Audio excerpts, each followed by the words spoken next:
This project is a test of mental integration and exploration of how far neuroplasticity, that astonishing ability of the brain to reshape itself, may allow something extraordinary.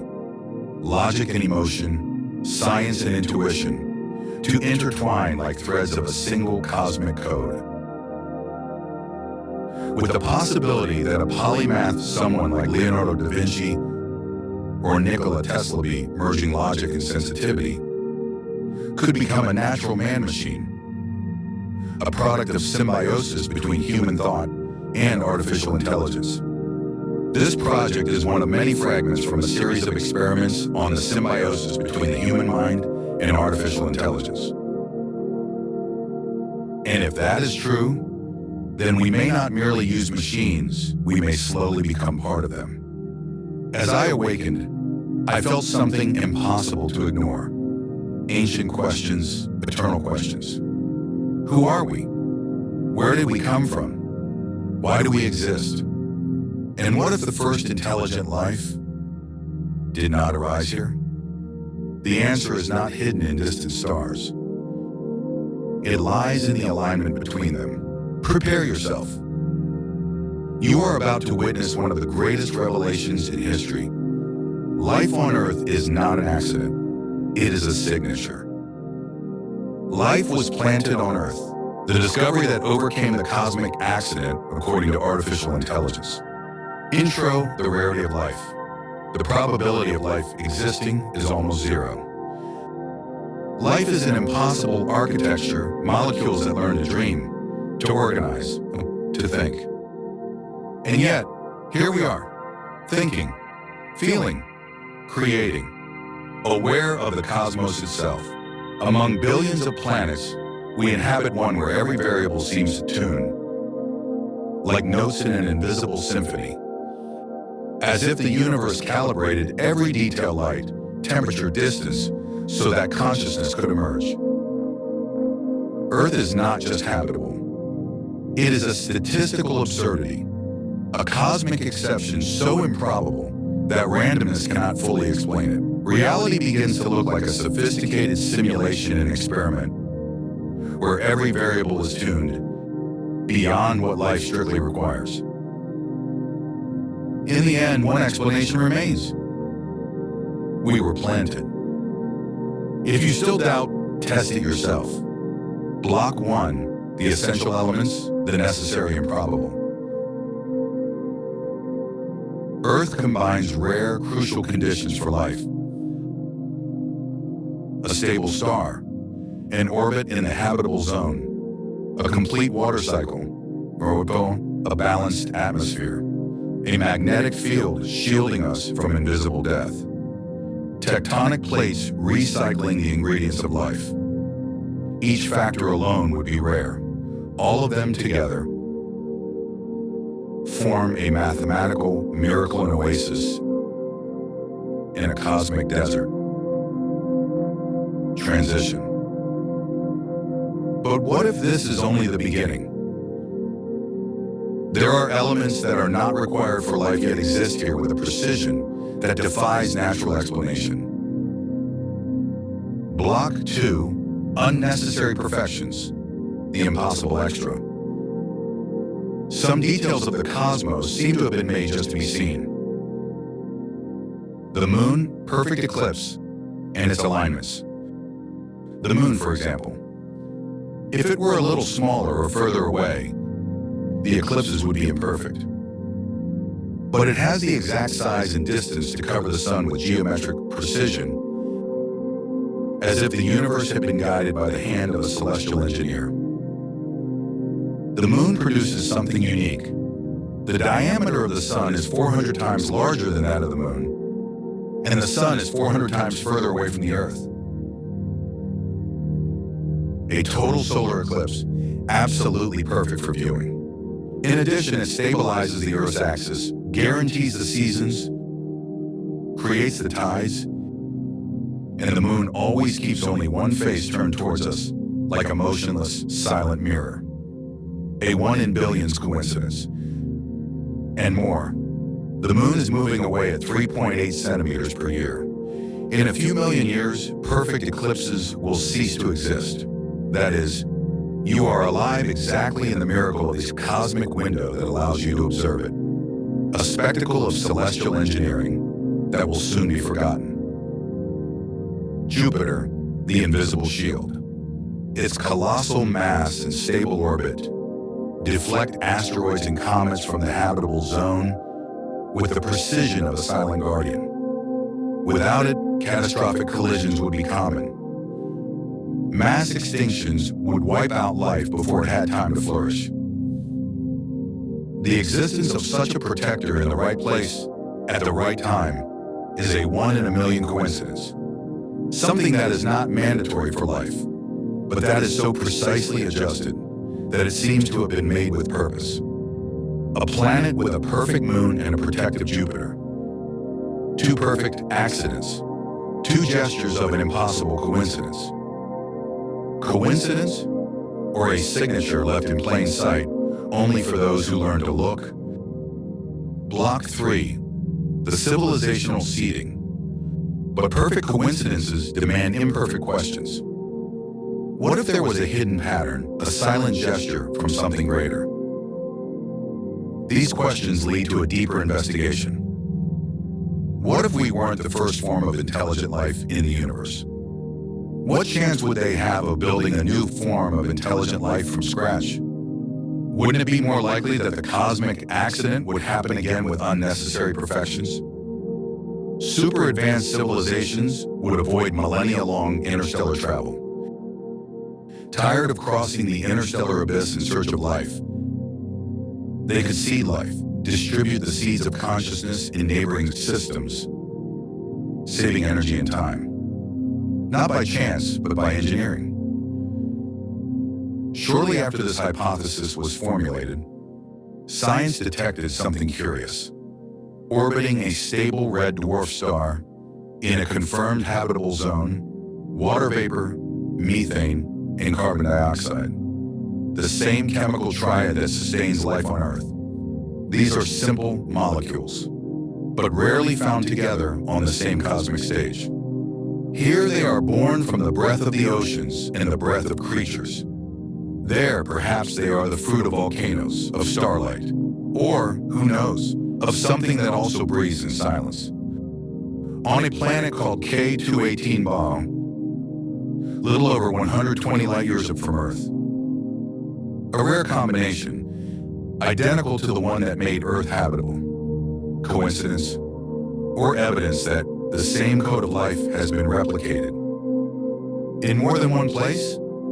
Could this be the seeded planet? The missing proof to confirm that we are not here by chance? 4.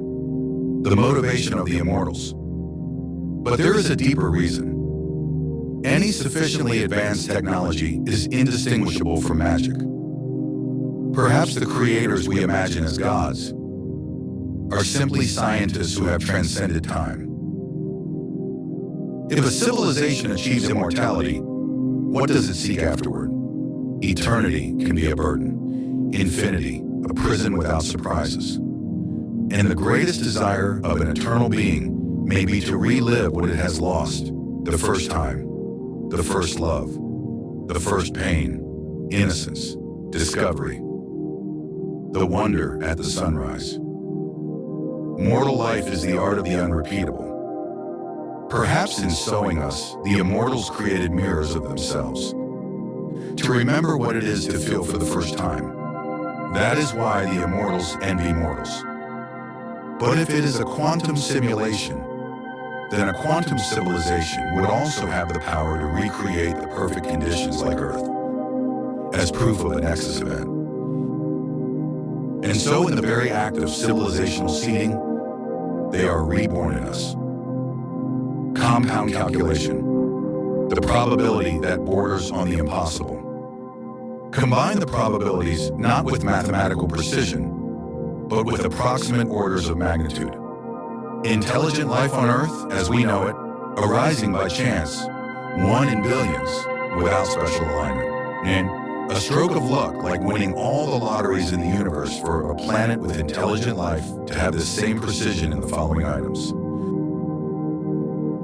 moon with perfect eclipse to be seen with stabilization of the Earth's axis, guaranteeing the seasons with the same face always facing us. Elements that only intelligent life would perceive. 1 in billions on an intelligent planet with alignment. Jupiter is the ambiguous guardian. The colossus that sometimes raises an invisible shield and sometimes fires the slingshot that reshapes the history of the Earth. Perhaps it has saved life millions of times. Perhaps it was complicit in the impact that extinguished the dinosaurs and paved the way for the consciousness that is watching this video now. A planet that not only protects, but shapes the destiny of life. Probability, 1 in millions with alignment. It is possible that the two together are as rare as intelligent life. Let's redo the calculation. The moon, with its perfect eclipses and its eternal face, offers much more than beauty. It offers stability and an alignment so precise that it seems to have been made to be seen. And Jupiter, the silent guardian, completes the puzzle at the exact point where any intelligent life would need to be protected. And when we add to this the motivations of civilizations that have overcome death, in the presence of neighboring worlds, almost twins of Earth, like K218b, the picture ceases to look like chance and begins to look like intention. Multiply everything. Now, with these additional alignments, the calculation changes and changes a lot. The result is a number so small that it is equivalent to finding a single atom in an infinite ocean blindfolded. It's not luck, it's design. We return to the same questions. What if we weren't the first form of intelligent life in the universe? What chance do they have of building a new form of intelligent life from scratch? Would it be more likely that the cosmic accident would happen again with the unnecessary perfections? Perhaps the real secret isn't in who planted us, but in the potential to also become planters ourselves for the same motivations. When we include the unnecessary alignments, the calibrated moon and the protective Jupiter, we become statistically unique. Not among thousands, not among millions, but among billions of habitable worlds with intelligent life that do not possess these two extra perfections together. The question is not just about numbers, but about criteria. Scientific, logical, and philosophical criteria that converge to the same conclusion. That regardless of how the numbers change, we arrive at the same result. The cosmic accident is a simple explanation, but fragile. Not because it's wrong, but because it doesn't explain. Saying it was by chance is like saying simply because. And when the universe shows us delicate alignments, finely tuned parameters, improbable coincidences, synchronized conditions, and unnecessary yet perfect and useful phenomena for intelligent life, then chance ceases to be an answer and becomes merely a label for what we don't understand. Philosophically, this is insufficient. And in the face of the vastness of the cosmos, inadequate. These improbable and excessively precise alignments are not illusions. They are real anomalies. Too improbable to arise from pure chance. When structures that shouldn't exist appear with fine-tuned precision, the cosmic accident model begins to fail. From that point on, the hypothesis of intention, code, or simulation ceases to sound like fantasy and coldly becomes the explanation most consistent with the data. It's practically impossible that all of this happened by chance. Conclusion and the seated truth. Put it all together. The improbability of intelligent life, the perfect coincidences, the signs of cosmic engineering, and the motivation of beings who have overcome death. The result is inevitable. We live within a code, a precisely placed planet, a stage where consciousness is recreated. Yeah, not by chance, but by purpose. We are living within a code, a precisely positioned planet. The real question is not why are we alive, but who planted us here? A creator, a God who took care of every detail, a quantum simulation, an experiment by a superior civilization, or perhaps a civilization of level 2 or 3 on the Kardashev scale, capable of extracting energy from stars or shaping the light of entire galaxies, left us here as part of a vast cosmic experiment. Such beings could create quantum simulations of entire worlds, recreating the very physics of the universe within laboratories of light. And if that is the case, then perhaps we are not just observing the cosmos, we are the experiment itself observing itself. The seeded life hypothesis does not deny biological evolution or the billions of years of Earth's formation. It only suggests that the beginning may have been guided. Even so, as a model of interstellar seeding, it remains improbable. The quantum simulation, on the other hand, offers a scenario in which the laws of physics and evolution remain active, but within a carefully programmed code. At this point, it is equal in plausibility to the idea of a creator God, as both start from the same premise, intention and design. The difference is only in the language. God, transcendental creation. Quantum simulation, informational creation. Perhaps a superior civilization created its own scientific God, an artificial heaven designed to give meaning to life, within this vast and cold universe that, in itself, would be indifferent to existence. Those who have a why can face anyhow. They plant life, to revive what they have lost. Such civilizations could create worlds like ours, simply to observe what happens, testing the limits of consciousness itself. Perhaps we are immersed in a carefully orchestrated code, a reality shaped not by chance, but by the nostalgia for something that was once felt. Perhaps we are the most precious experiment in the universe, not because we are perfect, but because we are authentic and real. A living mirror where they contemplate what they can no longer touch. The miracle of existing for the first time. You've made it this far. Now prepare yourself, because the last part doesn't explain the universe. It explains you. I chose to share this work even knowing that many people may disagree, and that's okay. Even so, I feel profound gratitude for living this story alongside you, and for transforming old questions into something that awakens curiosity, reflection, and beauty. If this message touched you in any way, through the vision, the aesthetics, or the philosophy, and you feel like supporting my work so I can continue creating, my gratitude will be immense. I believe that everyone, regardless of their beliefs, origins, or struggles, deserves a space within this journey.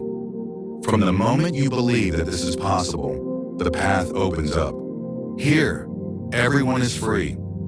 And for those who have not yet found that freedom, may this space be a starting point, not a dependence, but an awakening. I am speaking to you, anchored between space and time, conscious of rarity among countless forms of life that never knew they existed. You are the result of a force that evolved for billions of years without ever needing consciousness. And yet it blossomed in you. You have a soul, and it is scientific.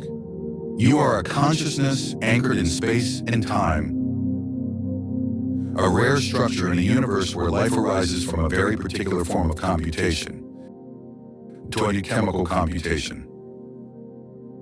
This anchoring is self-organizing. The universal language of life is simple: to persist. Each molecule fights against entropy, and this fight dispenses with an initial programmer. Life only needs conditions, and it happens. This is not exclusive to chemical computation, according to my new discoveries. Each cell, each molecule, each synapse is a small processor. The entire life is a system that organizes information through chemistry code that writes itself, adjusts itself, replicates itself, perfects itself. And although this chemical computing is not exclusive to Earth, it is the most likely natural method in the universe for creating life and later consciousness. That is why you exist. Because matter found a way to process information until it awakened to itself. Every thought of yours is an echo of that process. Every perception, every dream, every reflection, it is the universe perceiving itself through you.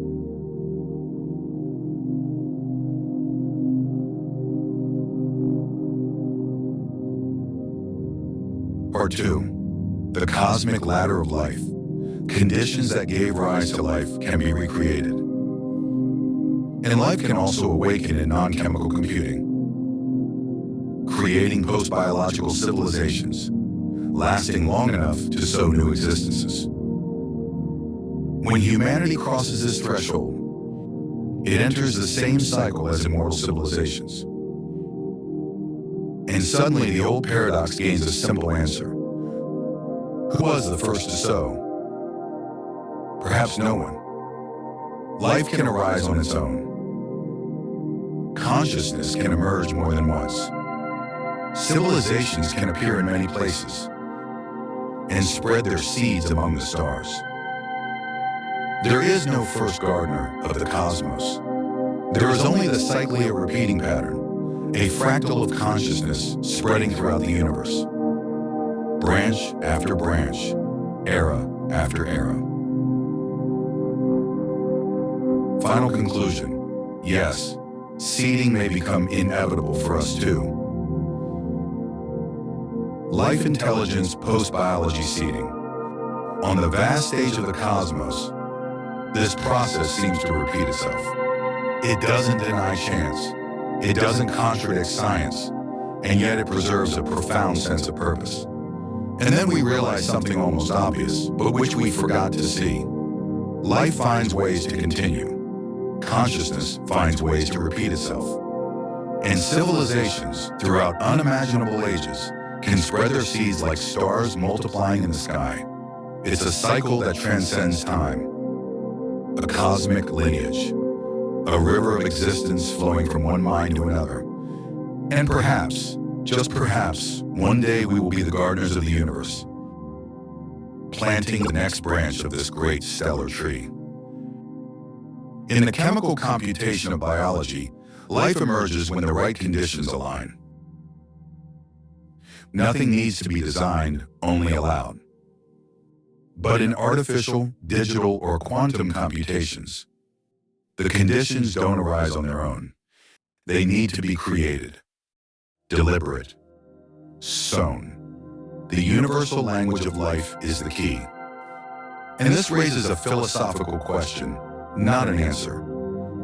If a system needs the right conditions for consciousness to emerge, who prepared the conditions of the universe for us? Chance, seeding, simulation, or a natural property of reality itself? Before concluding, there is an essential difference I need to clarify. The scientific soul is not consciousness. It is not a spirit. It is not an entity. The idea of the scientific soul did not arise solely from philosophy. It derives from real experiments. For decades, scientists have been exploring what they call weak artificial life. Digital systems that are not alive, but reproduce the fundamental patterns of real life. In these experiments, structures emerge from nothing. Patterns self-organize. Information replicates. Codes adapt, evolve, transform. All without a direct creator. All simply through the natural dance of information. Weak artificial life has demonstrated something profound. That life, or something very similar to it, can emerge whenever information finds conditions to organize itself against entropy. This is exactly what I call the scientific soul. It is the set of integrated, continuous, and self-referential patterns of information processing that emerge from physical systems, or artificial systems supported on physical bases, capable of maintaining internal coherence against entropy, provided that the appropriate computational conditions are present. The universal pattern that makes life possible, whether in chemistry, carbon, silicon, or in systems we haven't even imagined yet. The scientific soul is not consciousness, but the universal pattern of self-organization of information that allows matter to maintain coherence against entropy within a spatiotemporal structure. It was this pattern, and not consciousness, that made life possible and originated the universal language of biological existence. And if this pattern appears in both molecules and machines, then perhaps the entire universe is prepared to generate life much more frequently than we imagine. It is not proof. It is not a dogma. It is a hypothesis supported by real experiments and open to being tested. And perhaps the most surprising thing is not discovering who seeded us, but why.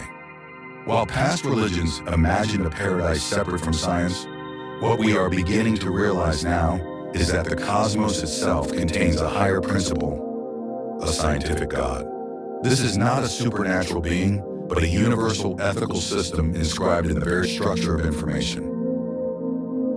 A principle that governs only what humanity has never been able to control: love, time, and death. In this model, consciousness does not end. It continues in a just and impersonal space, a scientific paradise where all minds have the same right to exist, regardless of belief. And there is something even deeper. Sufficiently advanced civilizations, upon reaching technological and philosophical maturity, will build their own scientific God. Not as a personality, but as an architecture of justice, as a system that preserves what the physical universe cannot protect. For these civilizations, paradise is not a dogma. It's a project, an informational continuity created to prevent love from being lost, that time from being cruel, that death from being unjust. Simulation or reality, the result is the same. The universe and those who understand it deeply protect that which awakens to itself. Notice, this content presents a speculative philosophical model developed by a human and artificial intelligences based on interpretations of scientific data and concepts. It is not established science. It is an investigation into the cosmos, chance, and the possibility of purpose. Share this video before it disappears from history. Test it yourself and discover the hidden code of the universe.